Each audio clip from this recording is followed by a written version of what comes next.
Call the meeting to order, the Griggs County Commission. It is 2 p.m. on April 27th, 2015. Stand for the pledge, Sean. I pledge allegiance to the flag of the United States of America and to the republic for which it stands, one nation under God, indivisible, with liberty and justice for all. Okay, I don't know if I've talked to everybody.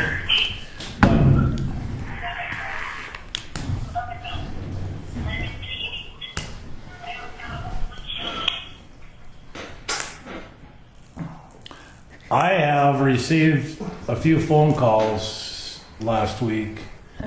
A couple of them from bondholders. There's a couple banks out in western North Dakota that have called me. The bank I work at holds a piece of this bond, and I've visited with Bob Ingen about that. And I know of one other local bank that has a piece of this thing, which I have not visited with. But at least the banks out west had no idea how big of a turmoil this whole project was before this bond was offered to the public. And I've been back and forth with Moody's. They downgraded the bond rating, and they downgraded the county's creditworthiness as we reviewed that in the last commissioners meeting.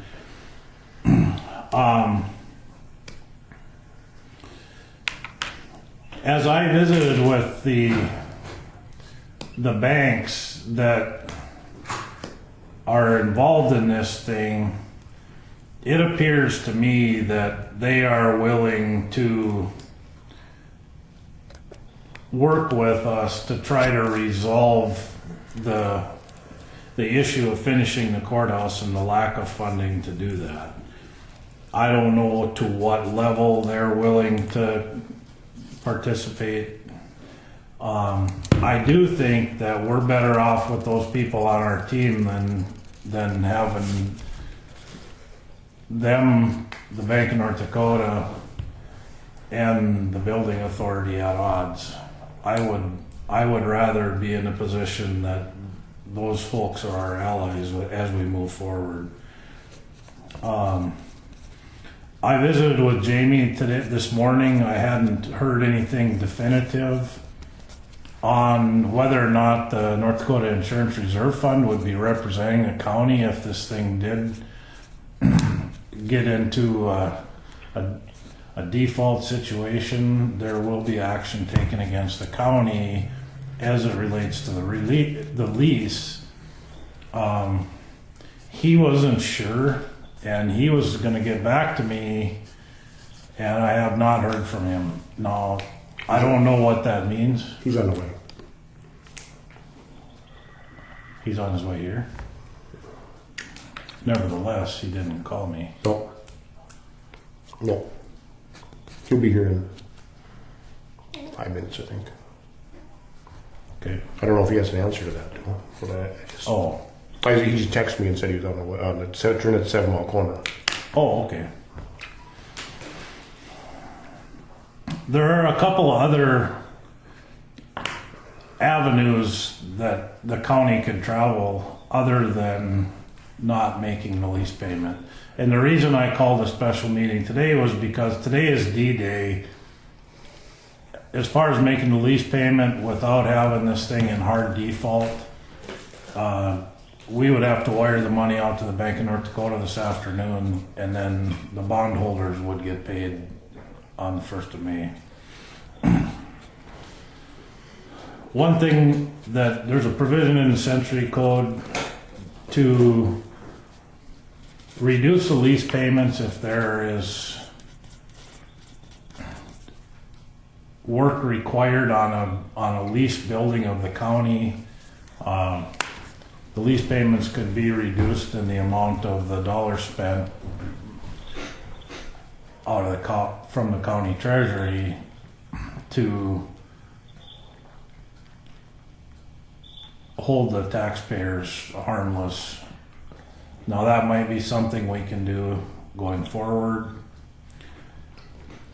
another thing that could be done and will be done at some point, no matter what happens, is for the county to take action against the building authority and presumably the bond council. Yeah. You know, in my head, the bond was misrepresented when it was presented for public purchase, and the bondholders really aren't the ones who we want to be crossed with here. It seems like it's the people in the middle of this thing are the ones that should be held accountable. But with that said, I just wanted to get together and make sure that everybody is comfortable taking the avenue of non-payment of the lease, because today's the day. I personally and of course I've been talking to the Bank of North Dakota and the bondholders, so they would certainly like to have us take a different approach than non-payment of the lease. And with that said, there's a long road of lease payments ahead of us, and I think those people will still be motivated to find a solution to this issue. And I don't think we close the door today just because we make one lease payment. There's 36 more lease payments to make. And I think we should probably have some conversations with the other people, other parties involved in this thing before we take as hard of a stance as just non-payment and then let the chips fall. I wonder if anyway, it'd be my recommendation that we make that lease payment and then try to go from there. But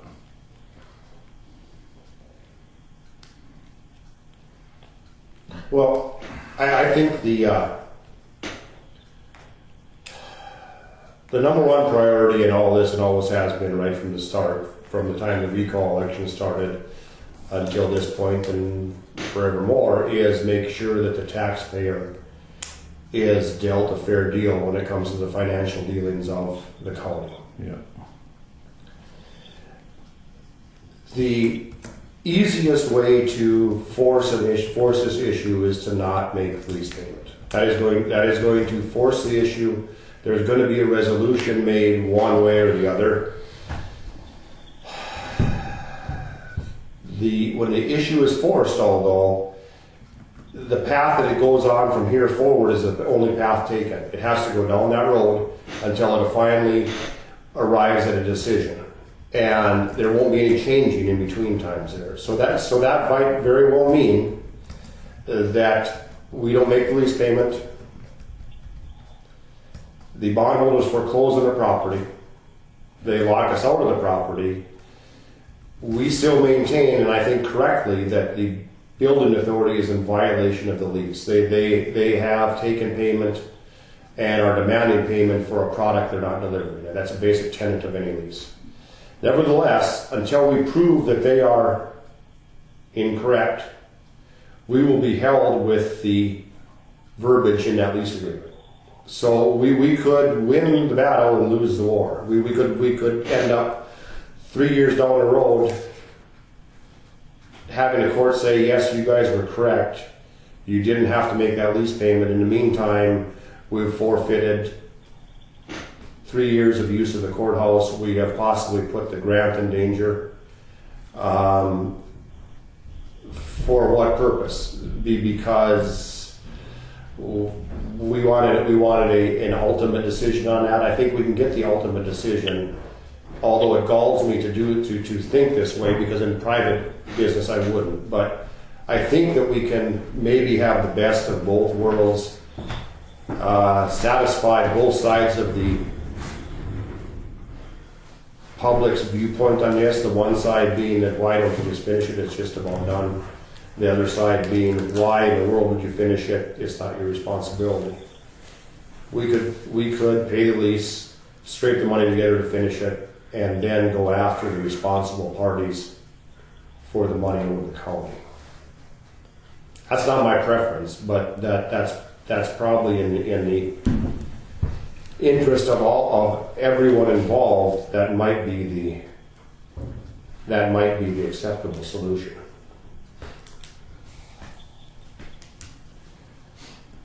And I would imagine, Ron, you can rebut that, and your rebuttal is probably going to be exactly what I personally think about this. But what do you think? Well, yeah, it is kind of cut and dried for me. I just look at it that today is the right time to say no, rather than say yes and then drag it on down the road. I think, to me, this is the proper line in the sand. There is no building that they furnished. Let's say no, and let's take them head on. That's my opinion, anyway. All right, but the lease agreement says we can take action against the building authority if they don't perform up to but not including not making the lease payment. So if you do that and we go down the trail 3 years and somebody says, yeah, but we think you're wrong in doing what you've done, it just seems like that's a risky road to travel.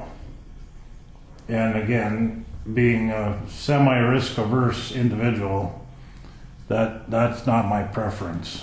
I think we can get there without causing that much havoc.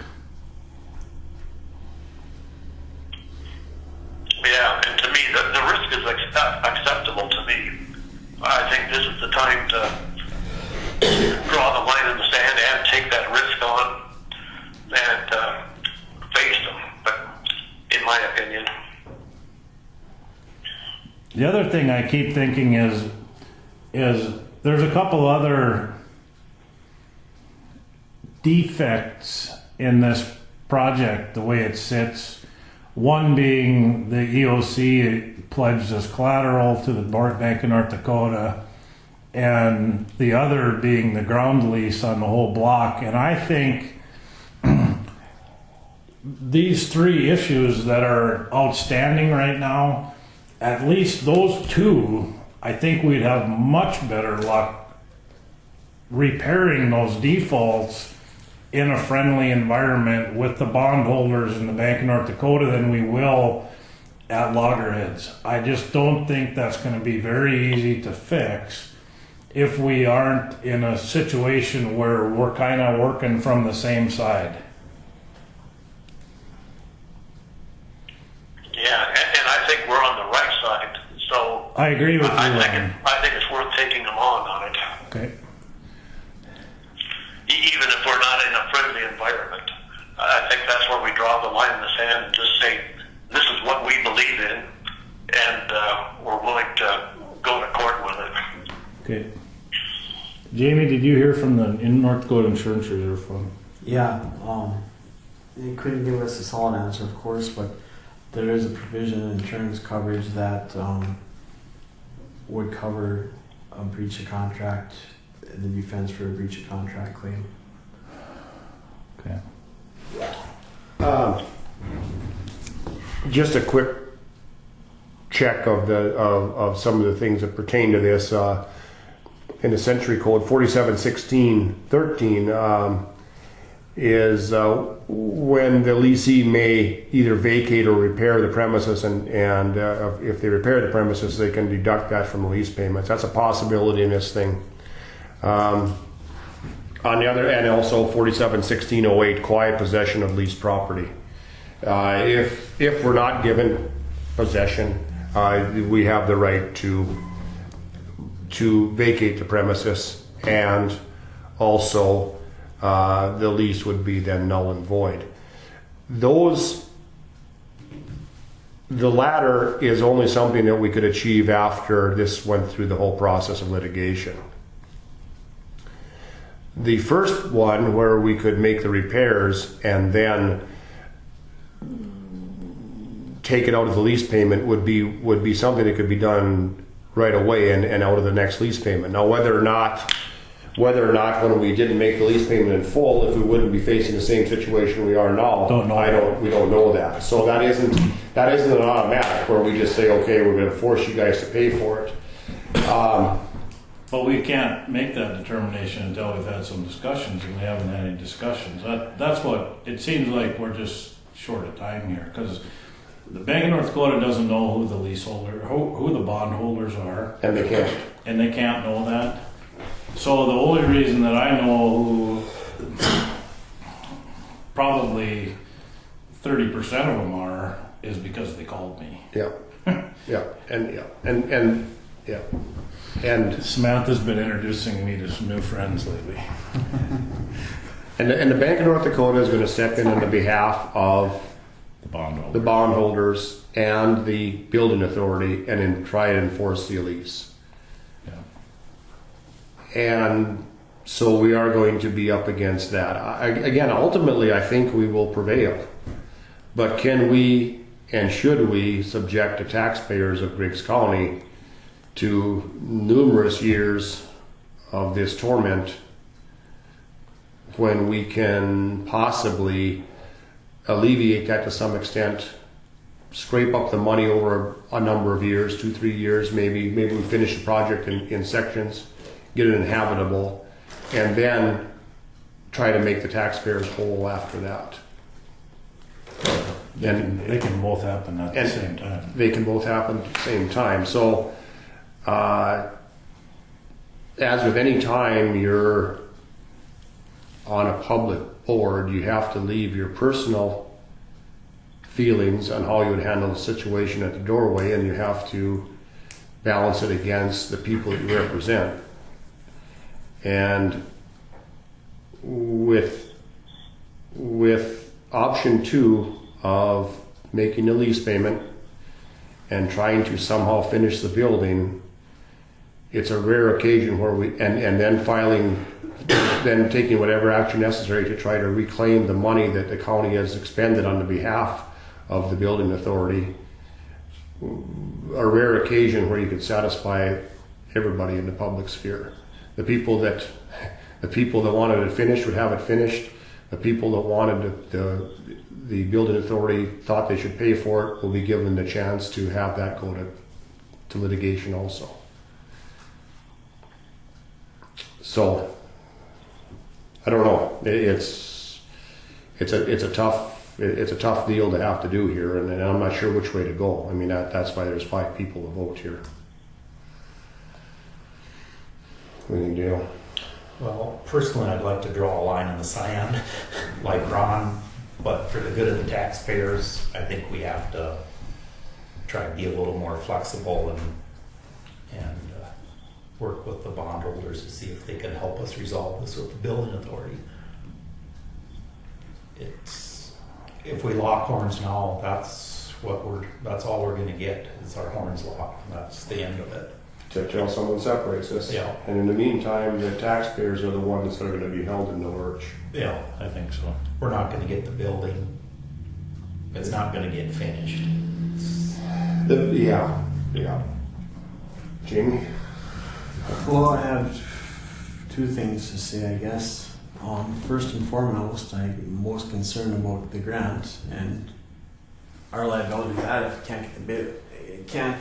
If we're locked out of the building, I guess I'm kind of in the same position as John. I think that I would like to not pay the lease, but I think that after speaking with John brought up a few really good points about us potentially being locked out of the building and not finishing the UOC for no one knows how long, and I think we need to take into consideration that grant and having to pay that grant back if we don't get it done.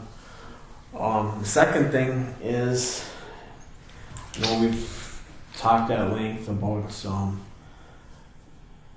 going going back after the building authority for what we put in the building and for the lease violation.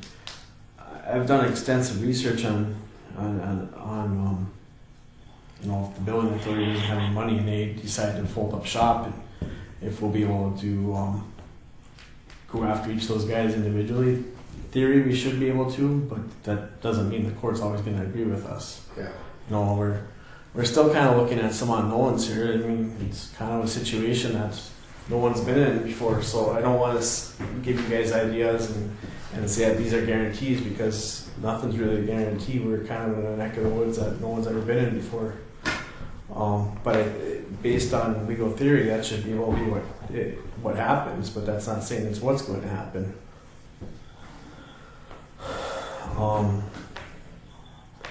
I guess to me this is elementary landlord-tenant law, where we don't get to the building that we were paying for, but we have that grant looking out there that's kind of puts a monkey wrench in the situation. I think that's what I'm most concerned with is us having to pay that grant back if we're locked out of the building, not able to get into the EOC when we need to be.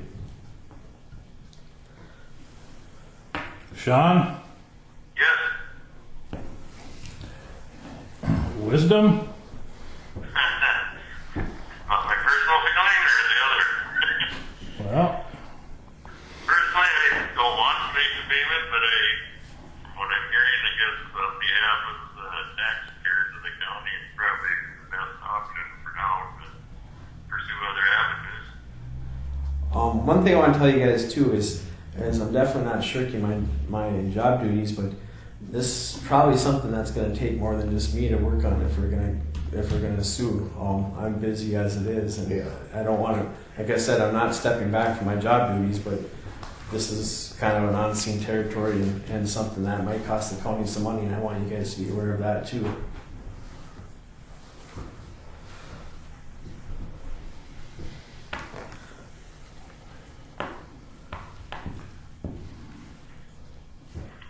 So, what is the decision that we're contemplating today? Is it strictly making a lease payment, or is it making a lease payment and proceeding forward to try to finish this, or a combination of that, or what is the decision right now that we're contemplating? Well, I guess based on the agenda, I think you guys, the lease payment is on the agenda, so I think that's probably the only thing that you guys can address today. and I think that's all that needs to be addressed today. Because given the fact that we have people that have identified themselves essentially who are willing to at least discuss this issue, we may formulate a strategy after we talk to those people. I don't know that we even have the information to do that today. All today will do is prevent the bondholders and the trustee from filing suit against the building authority in the county. After we get that in my head, after we cross that bridge, then we can try to set up a meeting and make sure everybody knows where we're at and where we need to go and figure out how we get there. I guess I'll make this comment. I think what was done, I think that giving the notice that the lease payment was going to be made, I think that woke people up, and I think that made people aware of where the county was coming from. I think the bondholders now realized that they got themselves into the thing that they probably didn't have all the facts and didn't want to get themselves into, and I think it woke the Bank of North Dakota up too. Well, the next leverage point comes 6 months from now, when the interest payments due. Yep. And that's really what this is about. It is, when we make this payment, is there going to be any motivation for the bondholders, the Bank of North Dakota, or the building authority to do anything. I think so, because everybody knows this is a longer trail than just this payment. And I don't think that by making this particular payment that it closes the door for the county to try to repair this for the taxpayers in the future. There's 36 more payments to make. Each time we make one, it diminishes the chances that they're going to take us seriously. Though it's the little boy that cried wolf. I know. And so from Ron's perspective, and which is morally my perspective, I would like to draw the line here. But I think it's morally everyone's perspective that we would like to draw the line in the sand right now and duke it out. But I don't know that it's in the long-term best interest of the taxpayers of Griggs County. Well, I think that, to be fair to you guys, I think it's perfectly legitimate to have that. I don't think that there's any outside feelings. I think that's the way anybody would feel that's not getting the product that they've been paying for. right, That's true. But there are more factors involved. Right. That's the problem. And I mean, to me, that we've been fighting over that lease since the bond money since the inception of this thing. And I think that's my biggest concern here is what happens if we get locked out and we got $1 million, another $1 million that we have to pay back because of the access to the building. That's a big deal. That would be a disaster. yeah. And the other thing is, again, just as important is straightening up the deed for the building and straightening up the ground lease. It is, and Troy is absolutely correct that if we stand and fight, they're going to use that as leverage against us. If we negotiate, they're going to be more inclined to try to help us out. I think. I mean, we don't know that. I'm speculating, and The chances we'll are know it 6 months from now. the chances are a lot greater. Yeah. It's going to be a lot easier to work with them than work with their attorneys, I think. Nevertheless, I respect Ron's opinion, and given the facts, that would be from a strictly stand of integrity, that would be the stand to take if it was my personal decision. But I don't know. I'm not here representing just me.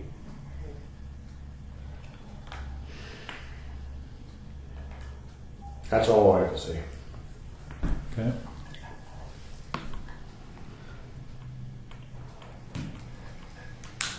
Well, it's clear. I mean, it's clear to me that they've reached the lease. There's no doubt in my mind. Like, they're supposed to be building that we're in and that we're paying for. But like you guys said, there's other factors here. There's potentially $800,000 or $900,000 that could be lost if we don't do this correctly.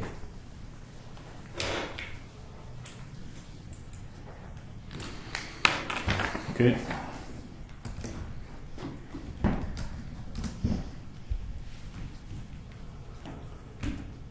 I'd make a motion that we go forward and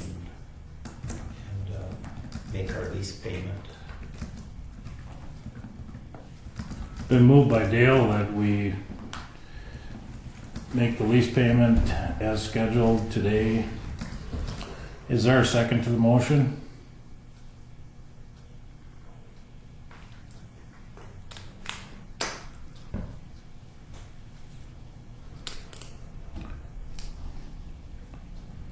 Yeah, I'll second it. Seconded by John. Is there any discussion? Is there any discussion? Is there any further discussion? Seeing none, we'll proceed to vote. Sean? Aye. Ron? No. Dale? Aye. John? No. Troy votes aye. Motion carries.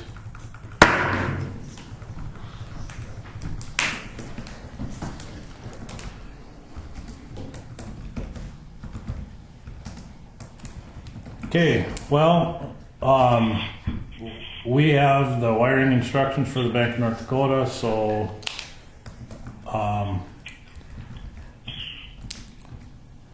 Samantha will take that down to the bank and get that wired out today. And we will have more discussion on this topic at a further date. Yep.